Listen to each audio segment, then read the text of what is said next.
Good morning, Al and Becky here at Service Dogs Inc. Now, a few weeks ago, we were in Houston evaluating dogs for our program.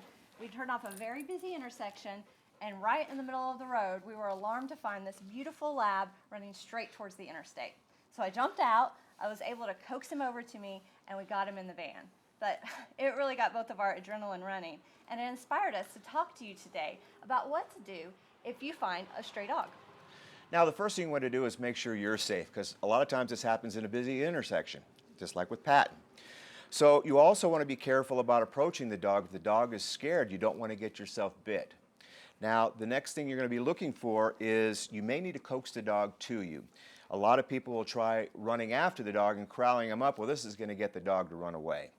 So once you have the dog, you want to check and see what the collar, see if there's any ID, and identify the dog.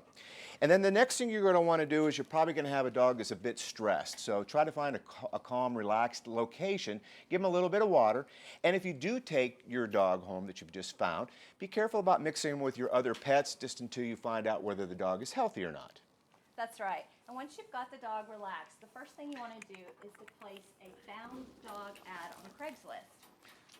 You want to describe the dog, but not in too much detail, and you may not want to put a picture on. With Patton, I said he was a lab, but I didn't describe his collar. This will help you find a legitimate owner because they'll be able to give you further detail.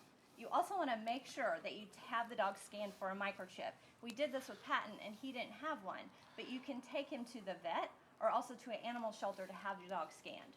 If you don't want to leave them at the shelter, make sure all your local shelters at least have a description of the dog so that if the owner comes in looking for him, they'll be able to go ahead and find your description and give you a call.